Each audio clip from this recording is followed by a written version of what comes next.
Kingston, Jamaica, a city that has produced more legendary voices per square mile than almost anywhere else on earth. But even in a city full of legends, there is one name that older musicians still lower their voice for. Not because he was dangerous, not because he was feared, but because of what happened to him. And because for decades after his death, almost nobody could agree on the real story of his final night. Today we go back to the story of Keith "Slim" Smith, the man music historian Steve Barrow and Peter Dalton called the greatest vocalist to ever emerge from the Rocksteady era. A singer so gifted that producers who barely got along with each other all wanted a piece of him. And a man whose life ended in a burst of blood and broken glass that even the people who loved him could not fully explain. Was it heartbreak?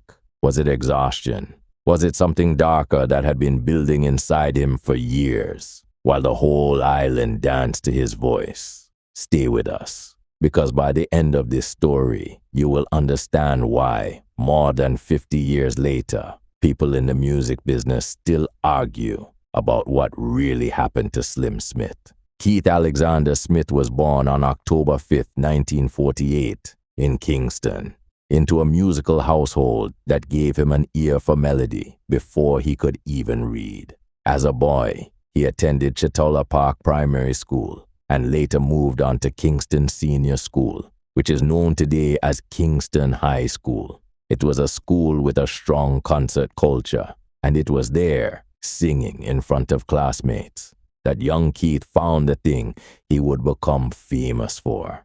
He was pencil thin, quiet by most accounts, but the moment he opened his mouth to sing, people noticed. At school, he linked up with 3 other boys who would go on to shape Jamaican music history. Alongside him, Winston Riley, Franklin White, and Frederick Waite, the man who would later become the father of several members of the British group Musical Youth. Together, this small group of schoolboys became a fixture at Edward Seagar's entertainment spot on Wellington Street, a place called Chocomo Lawn, one of the busiest live music venues in West Kingston at the time. It was at Chocomo Lawn, night after night, that Smith sharpened the voice that would soon be impossible to ignore. Chocomo Lawn was not just any venue. It sat at the center of West Kingston's live entertainment scene, a proving ground where raw talent either got noticed or got drowned out by the crowd. Siaga, who would later become one of Jamaica's most powerful political figures, ran the space as a launching pad for young singers, and competition among the boys who performed there was constant.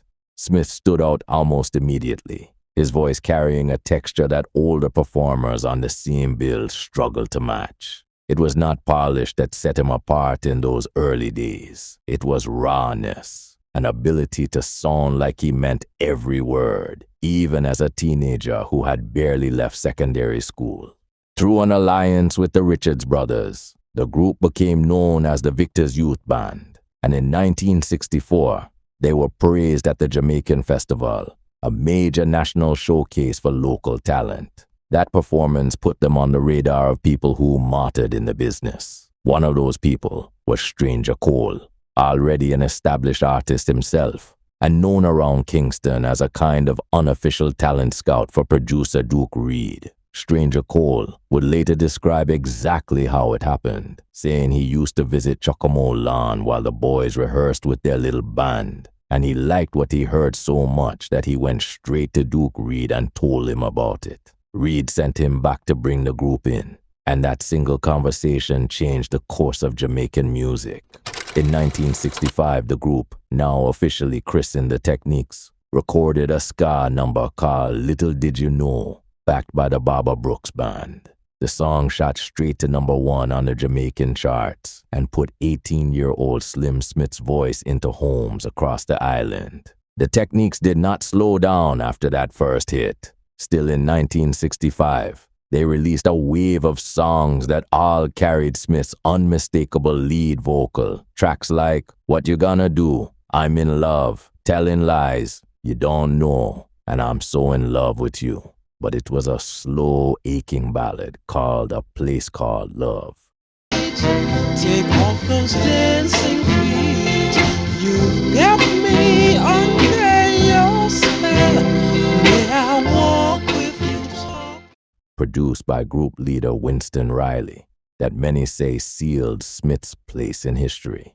To this day, alongside Keith and Enid's Worried Over You, A Place Called Love is regarded by many as the most classic rhythm and blues ballad Jamaica has ever produced. Before the Techniques, the group had already caught outside attention too. In 1964, they cut several sides for producer Byron Lee, two of which, Don't Do It and No One, made it onto the album The Real Jamaica Ska, released internationally by Epic Records, a rare early example of Jamaican music reaching a wider overseas audience. By 1965, though, the group had broken apart, and as ska slowed down into the cooler bass-heavy groove of Rocksteady, Smith went solo. He crossed over to Studio One, the label run by Duke Reid's biggest rival, the legendary Clement Coxsone Dodd. There he recorded some of the most enduring songs of his career, Rougher Yet, I'll Never Let Go, and Born to Love You. Records that sold heavily, both at home and overseas, and would later become some of the most versioned and recycled rhythms in Jamaican music, showing up again and again during the dancehall explosion of the late 70s and early 80s. Word on the street at the time was that Coxsone Dodd was not an easy man to leave once he had you under contract. And when Smith eventually walked away from Studio One to chase new opportunities, Dodd reportedly took it personally, holding a grudge against the singer that lingered for years. It was the first sign of a pattern that would follow Smith through his whole career. Brilliant enough to be wanted by everyone, but never quite settled enough to stay in one place for long. Kingston's music business in those years ran on rivalry. Duke Reid and Coxsone Dodd were the two biggest names in the room, and both men understood that a singer like Smith could tip the balance of an entire label's fortunes. Losing him was not a small thing to Dodd, and by most accounts, Studio One's camp never fully warmed back up to Smith after he walked, even as his records for other producers kept climbing the charts.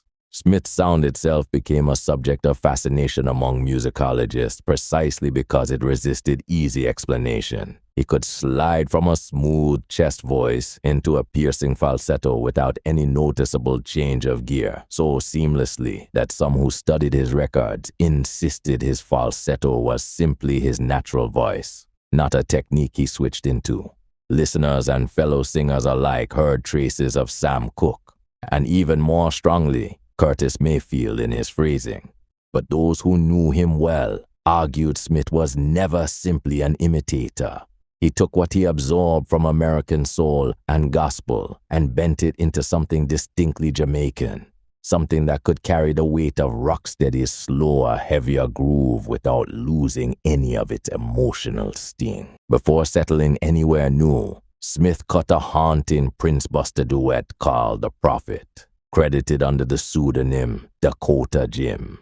Proof that even the fiercest competitors in Kingston's producer wars wanted his voice on their records. Then in 1966, Smith helped form a new group called The Uniques. And this is where the story gets complicated, because there was not just one version of The Uniques. There were several. According to Rogel Sinclair, known as Blackbeard, a close personal friend of Smith's and a respected record producer in his own right, the very first version of The Uniques was made up of Smith, Roy Shirley, and Ken Booth, cutting a handful of songs for a small producer called Ken Lack.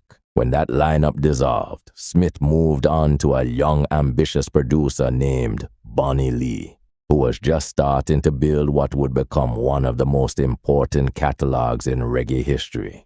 With Lee, Smith formed a second version of The Uniques alongside Ken Booth and Derek Morgan, and together they cut a song called People's Rocksteady, which some historians argue is the very first Rocksteady record ever made. A third and final version of The Uniques followed, this time featuring Smith alongside Lloyd Chalmers, and at times Martin Jimmy Riley, and it is this lineup that most fans remember best. Working with Bunny Lee turned out to be the defining partnership of Smith's career. The hits came fast and steady. In 1968, My Conversation, sung with Lloyd Chalmers, went straight to #1 on the Jamaican charts, and it remains one of the most instantly recognizable Rocksteady records ever made. Alongside it came The Beatitude, a track where Smith took lyrics from the biblical Beatitudes and turned them into something deeply personal. Then came Give Me Some More of Your Loving, Build My World Around You, Girls Like Dirt, Ain't Too Proud to Beg, and Let Me Go Girl, widely considered the biggest hit of 1967, written by B.B. Seaton and sung by Seaton, Smith, and Lloyd Chalmers together. The Uniques eventually topped the Jamaican charts with Let Me Go Girl, but after recording a full album titled Absolutely the Uniques, Smith made another one of his sudden moves, leaving the group again to focus on a solo career, though he stayed loyal to Bunny Lee as his producer. That decision paid off almost immediately with Everybody Needs Love, a solo hit so big it spawned an entire album carrying the same name. Bunny Lee himself would later describe Smith's impact in blunt terms, saying flatly that no other singer ever made the kind of mark on Jamaican music that Smith did.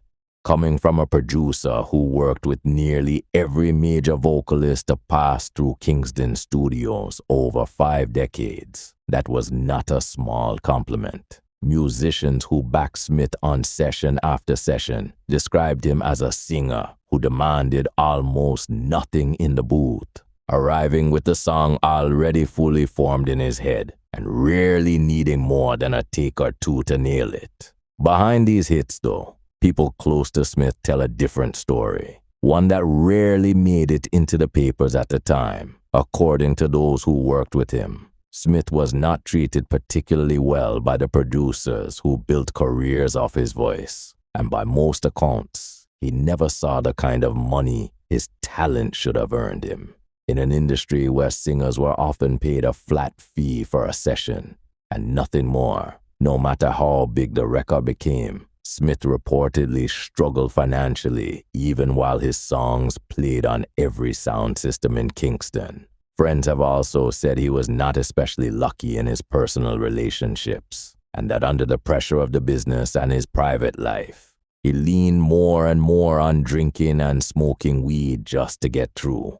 It is worth being honest here. Some of these details come from people who knew Smith personally rather than from official records, and we say that not to dismiss them, but because the full picture of what he was going through behind closed doors was never fully documented. What we do know for certain is that the Rocksteady beat kept climbing to new heights through Smith's voice on records like Watch This Sound and the tear-jerking Out of Love, both produced by Winston Lewis. By the early 1970s, Smith's reputation had crossed the ocean. He traveled to England, where Jamaican music had built a devoted following among the growing Caribbean community. And in London, he was treated like royalty, hailed by many as the single best Jamaican vocalist working at the time. Songs like Rain from the Skies, I'm Lost, and I'm Gonna Make You Love Me only grew his legend overseas. But something shifted during or shortly after that trip, when Smith returned home to Jamaica earlier in 1972. Those closest to him started noticing changes. He was described as suffering from what was called at the time a bout of mental disorder, and the pressures that had been building for years, the industry that had not always treated him fairly, the personal disappointments, the drinking, all of it seemed to be catching up with him at once. By 1972, his condition had become serious enough that he was admitted to Kingston's Bellevue Sanatorium, the island's main psychiatric facility, for treatment. Even in the middle of that struggle, the music did not stop. In one of the most talked about studio moments in Bunny Lee's long career, Smith reportedly rushed into the studio one day, insisting he had a song in his head that needed to come out right then. Lee, who trusted Smith's instincts more than almost any other artist he worked with, stopped the session he was already running and let Smith record on the spot. What came out of that session was The Time Has Come, a song that did not follow reggae's usual rhythmic pattern, but still became a massive hit in Jamaica, carrying the weight of an anthem. Its opening lyric was a direct call to stop waiting around and act, a message that in hindsight reads as a warning aimed squarely at himself. Recorded in 1971, it would turn out to be Smith's last major hit, and looking back, many people in the business now call it eerily prophetic, a warning from Smith to himself that even he might not have fully understood at the time. Then came the night that ended everything. And here is where the story splits into different versions depending on who you ask. Versions that people in the reggae world still debate today. What is generally agreed upon is that it happened in October of 1972, only days after Smith turned 24 years old on October 5th. Some accounts, including a detailed record kept by those closest to his family, say the night was October 9th and that Smith, unable to gain entry into his parents' house, broke through a window with his bare hands. Other accounts place the date slightly later, on October 10th or even October 12th, and describe the location differently, with one longtime friend and journalist who lived just doors away from the scene, recalling it happening on Northumberland Avenue in the Franklin Town section of Kingston. Whichever version is accurate, and there is a real chance we will never know for certain, the outcome was the same. Smith punched or smashed through a pane of glass, and in doing so, he badly lacerated his arm, severing an artery. He bled to death before anyone could get him the medical help he needed. The theories about why it happened multiplied almost immediately, and none of them have ever been fully confirmed. One version of the story, passed down through Jimmy Riley, Smith's old bandmate from the Uniques, holds that Smith was not locked out of his parents' home at all, but out of his girlfriend's house, and that in his desperation to get inside, he punched straight through the window glass, slashing an artery, and sat there in the shattered glass as he bled out. Because it happened so soon after he recorded a song about there being no time left to wait, many fans at the time immediately assumed it was suicide. Others who knew Smith well have pushed back hard against that theory, insisting it was a tragic accident born out of confusion and a mental health crisis, not a deliberate act. To this day, some who have written about his death describe the precise circumstances as a mystery that has never been fully solved. What nobody disputes is the age at which Jamaica lost him, 24 years old, and the fact that it happened only days after what should have been a celebration of another birthday. The news of Smith's sudden death stunned the entire island. A voice that had carried Jamaica through the ska era, defined the sound of Rocksteady, and was still climbing toward new heights in reggae, was suddenly gone. And the music industry that had built so much of his talent was left to reckon with how little it had done to protect the man behind it.